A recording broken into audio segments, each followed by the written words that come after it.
With great power comes great responsibility. My content existed because I tried my very hardest to be an absolute and utter realist, especially with uncomfortable truths. I was pointing out that very uncomfortable Is that a truth? It's an uncomfortable truth in many parts of the world. It's not a truth that I'm happy about. I don't want to be seen as a negative influence in the world. I know that there's a whole bunch of men. I get thousands of emails a week from men whose lives I've saved. I get thousands of emails a week from men who are on the verge of suicide and I've saved their lives.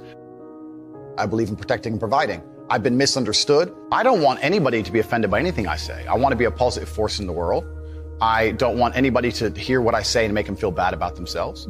I want all people to live righteous and good, whether they're male or female. I think righteous is living true to your heart and knowing that you're doing good by people, not snaking anybody, not lying to anybody. I know I live a very righteous life. The government is not capable of helping the poor.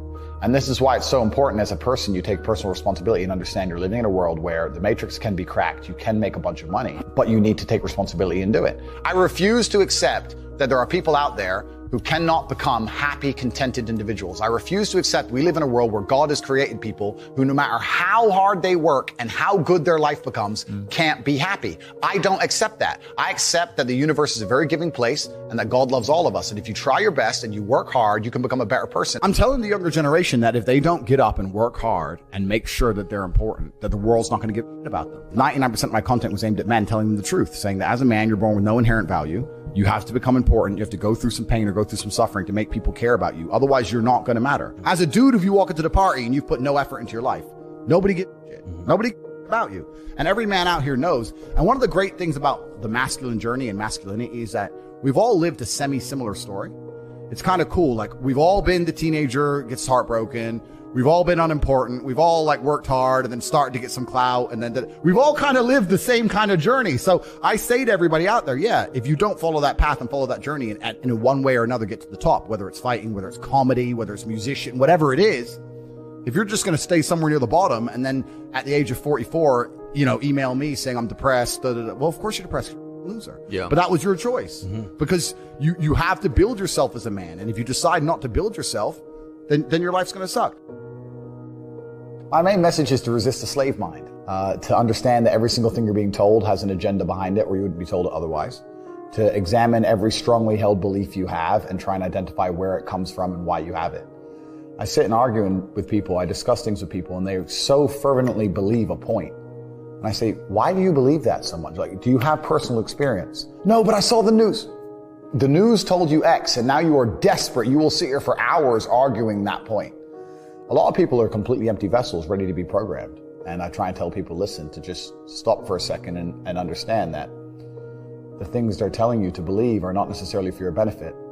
The people who make the rules don't make the rules for the benefit of everybody. They make the rules for the benefit of the people who make the rules of the game. So telling people to resist a slave mind and just be critical thinkers, keep their brain open, pay attention to things, be perspicacious, that's the general theme. And it doesn't matter whether you're left, right, liberal, man, woman, etc. It's just think for yourself. That's the general message. I believe men and women are a beautiful union. I think we're slightly different, but when we work together, we're the most powerful force in the world. And I certainly believe that men and women, when they work together, it's the most beautiful force on the planet. So of course I believe in men and women. Of course I believe in love. Of course I believe in marriage. Of course I believe in family. Okay. I believe in marriage in the traditional sense. I believe a man has a duty to stand up and be a real man. I believe that the problem with the world today that we are facing is that not enough men are sticking to the age-old ways of masculinity.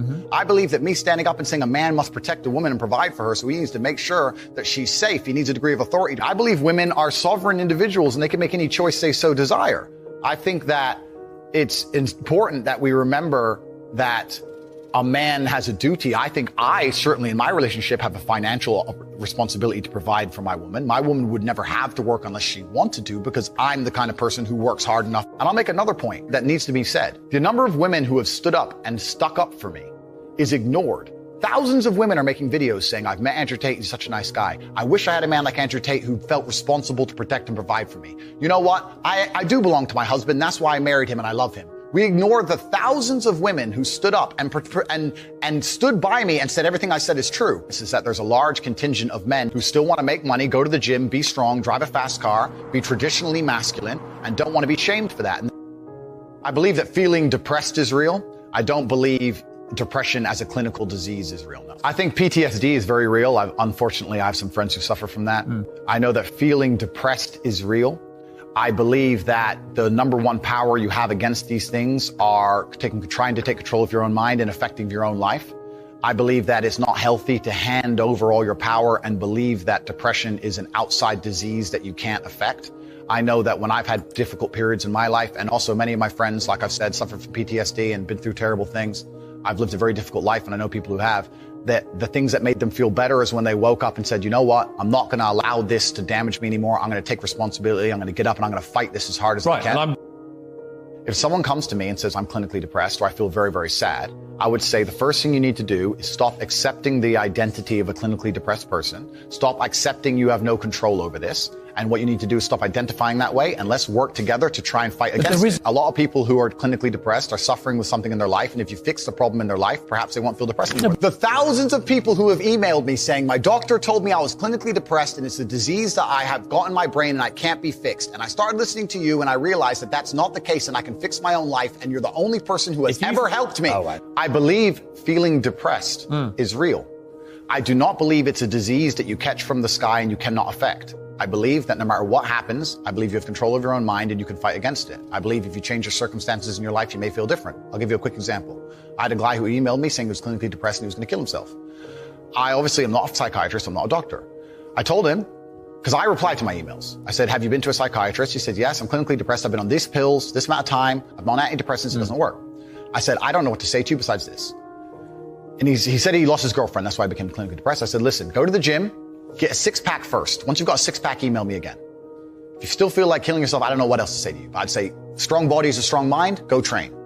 He went, he started sending me progress pictures, emailing me him getting in better shape, and eventually got a six-pack. He's now a professional bodybuilder. And he said, I can't believe I was considering that. I feel so much better, etc. The doctor who was telling him he was clinically depressed and couldn't cure it, he started taking control of his own life, and now he felt better. That if somebody has depression of any kind, whether it's clinical, whether it exists or not, whether they feel depressed or not, whatever, that taking control of their life, taking personal responsibility and working hard is always going to be the positive, best thing they can possibly do for their life going forward. How positive is it? Them.